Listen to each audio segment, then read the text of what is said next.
안녕하십니까. 이민멘토의 주식 레벨업 시간 시작해 보도록 하겠습니다. 오늘 2024년 12월 27일이고요. 오늘 시장이 마감이 되면 12월 30일 다음 주 월요일이 올해 마지막 거래일이 되게 되겠습니다.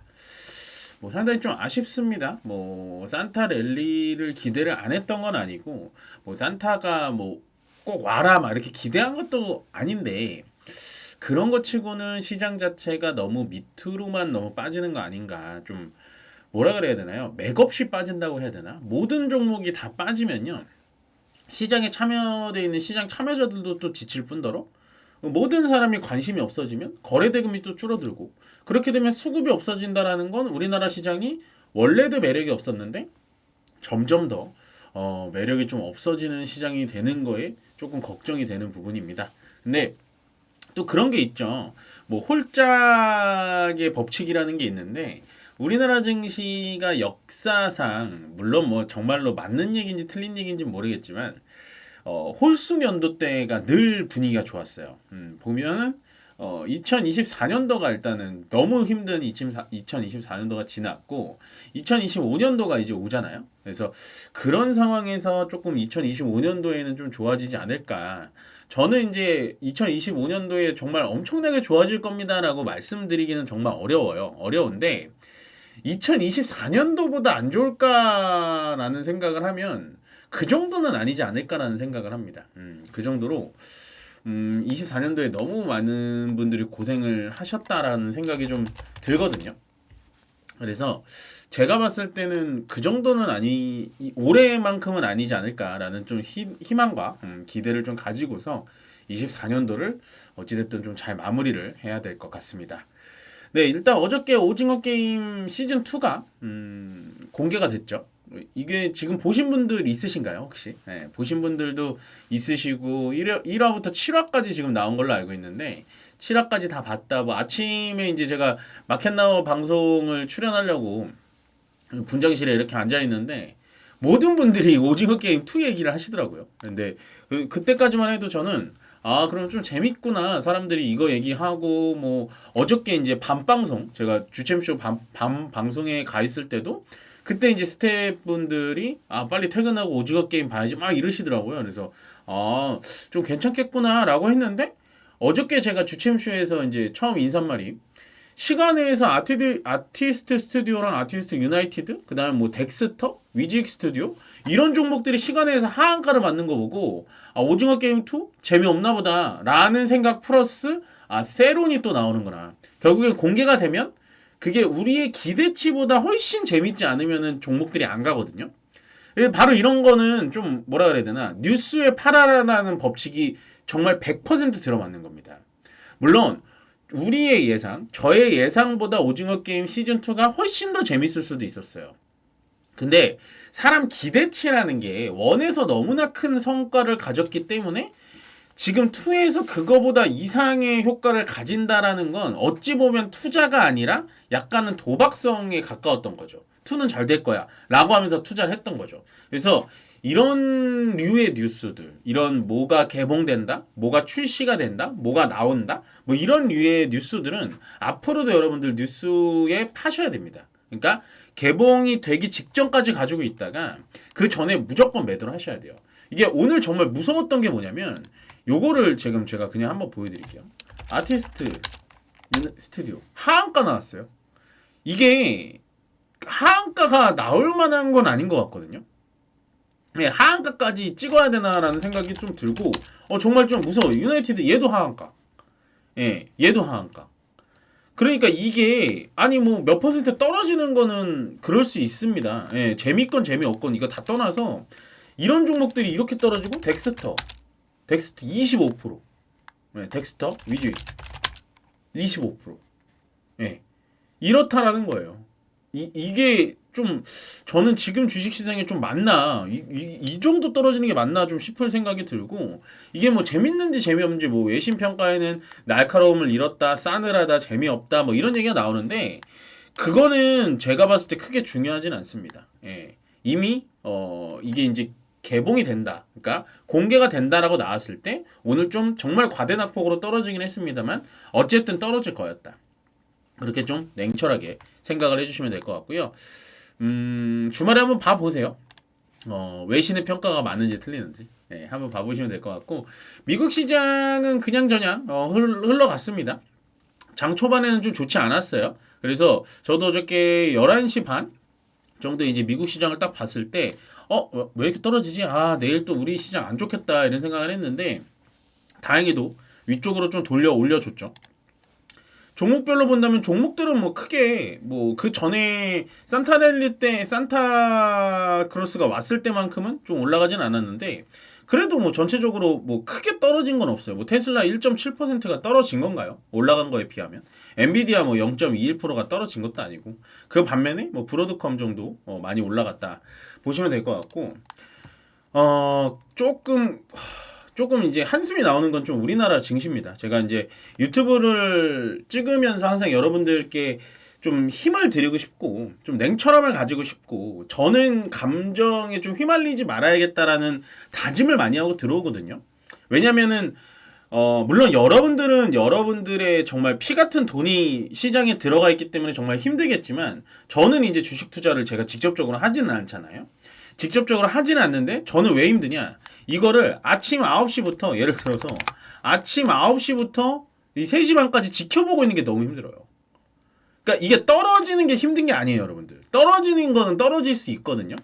떨어지는 건, 주가가 이런 식으로 떨어지는 건 대응을 할 수가 있어요. 왜냐면 이유만 정확하게 찾는다면. 근데 요즘에 제가 힘들어 하는 게 여러분들에게 보이진 않겠지만, 요즘에 좀 힘든 이유가 뭐냐면, 떨어지는 이유를 명확하게 찾을 수가 없어요. 떨어지는 이유, 명확하게 조금 찾자면, 일단은 원달러 환율.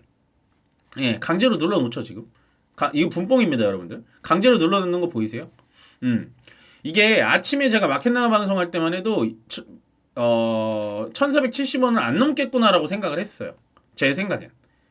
근데 이게 방송 중에 요때 시작하잖아요. 제가 8시 한 50분 요때 시작을 하는데, 요때 딱 시작을 했을 때는 1470원 안 넘겠다라고 했는데, 방송 중에 갑자기 폭주하기 시작하더라고요.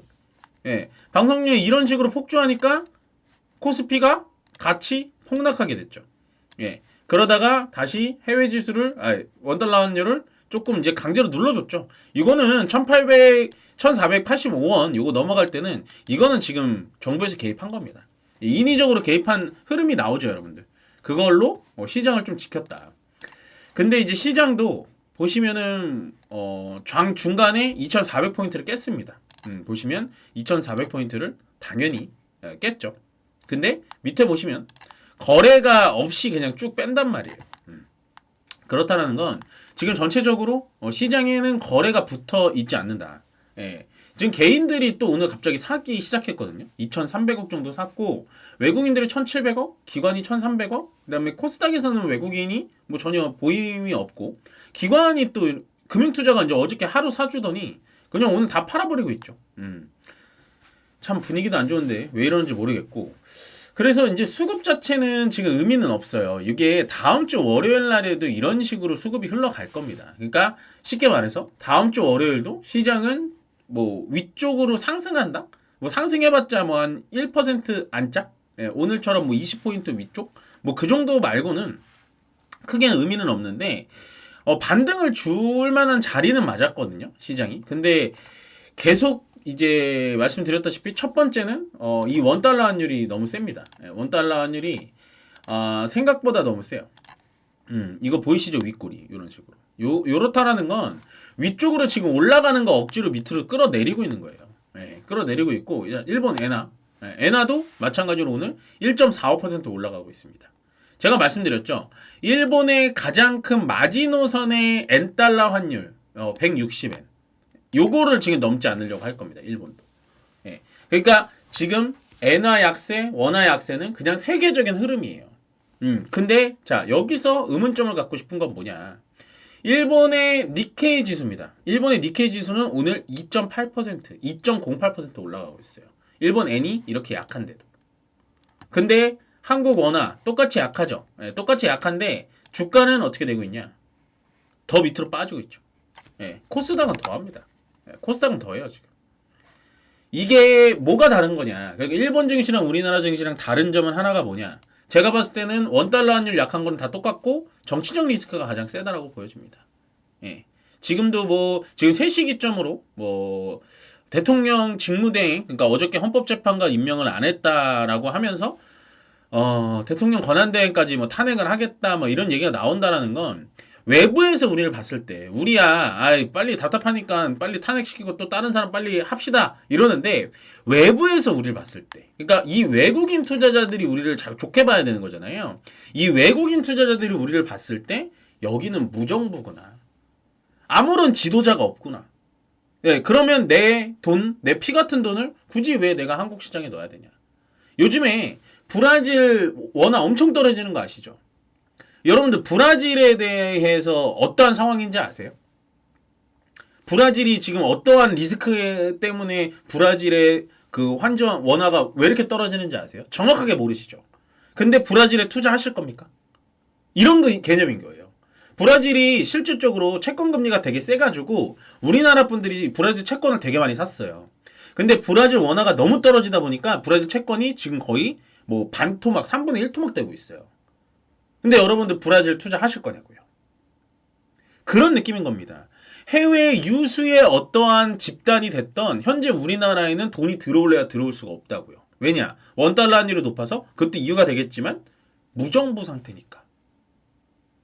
지금 한국 망하는 거 아니야? 이렇게 생각하는 외국인도 당연히 있겠죠. 우리가 예를 들어 브라질 앞으로 힘들겠다. 야, 그럼 내가 브라질 뭐하러 해? 일본에 투자하든지 중국에 투자하든지 미국, 인도 이런 데가 많은데 굳이 왜 브라질에. 지금 우리 한국이 바로 그런 브라질 같은 수준이라고요. 네. 그래서 시장은 더 올라가기가 쉽지가 않다라는 겁니다.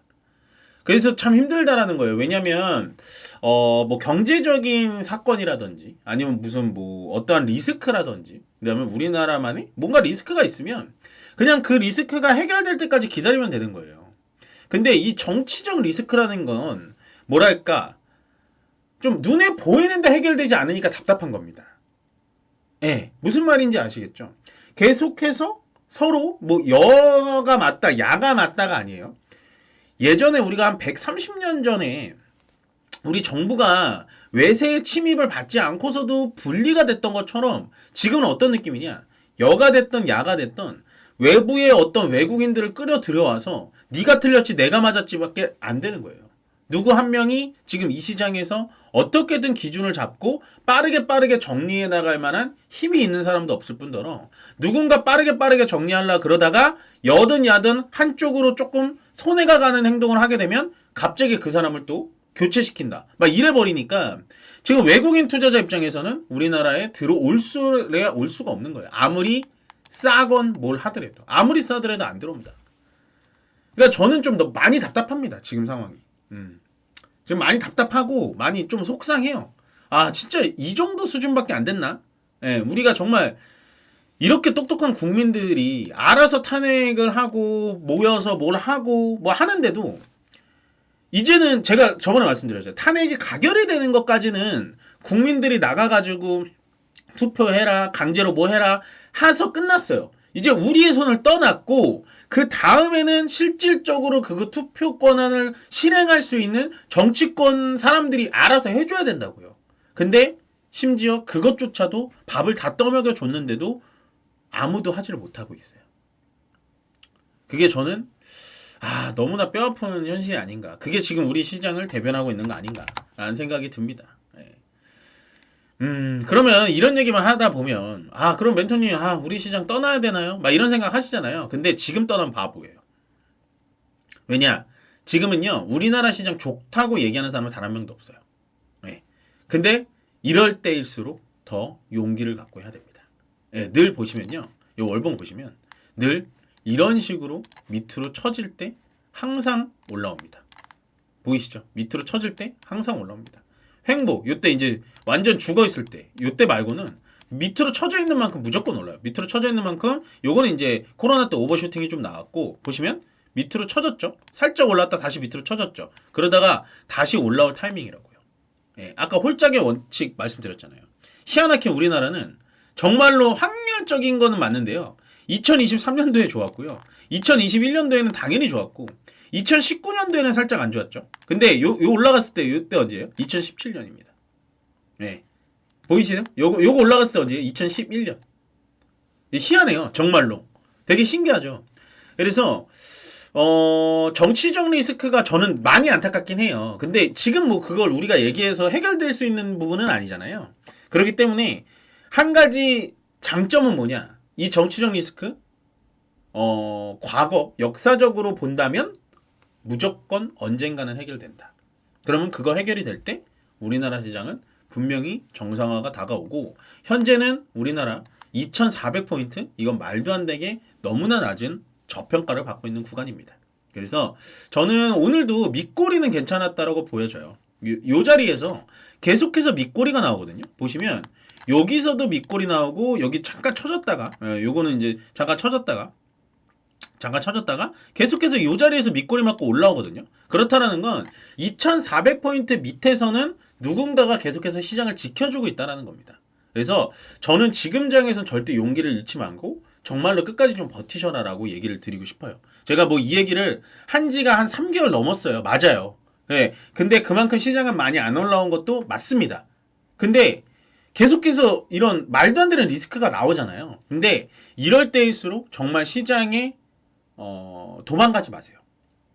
내가 이런 시장에서 용기 있게 매수를 못할지언정 용기 없게 매도해서 도망가지 마시라고요. 그냥 납두시라고요. 아시겠죠? 지금 시장에서 무조건 그렇게 하셔야 됩니다. 손절 타이밍도 지났고요. 지금 뭐 미국 가가지고 뭐 어떻게 해보겠다? 그것도 말이 안 돼요. 그냥 저는 저평가되어 있는 시장에서 시간이 좀 걸리더라도 지켜보고 일단 기다리자라는 전략이 가장 좋을 것 같습니다. 연말에는 좀 어떻게 좀 여러분들께 선물을 드리고 여러분들께 조금 좋은 뭐 이런 소식도 드리고 뭐 올라가는 양봉 그런 종목도 좀 이렇게 많이 맞춰드리고 하면 좋은데 오늘도 올라간 종목은 뭐 코스닥 코스피 합쳐서 500 종목이 채 안 돼요. 그렇다라는 건 모든 종목이 다 떨어졌다라고 생각하시면 되고 24년도는 참 힘드네요. 저도 이 정도 힘든데 여러분들 오직 힘들까 싶습니다. 그렇지만 항상 용기 잃지 마시고요.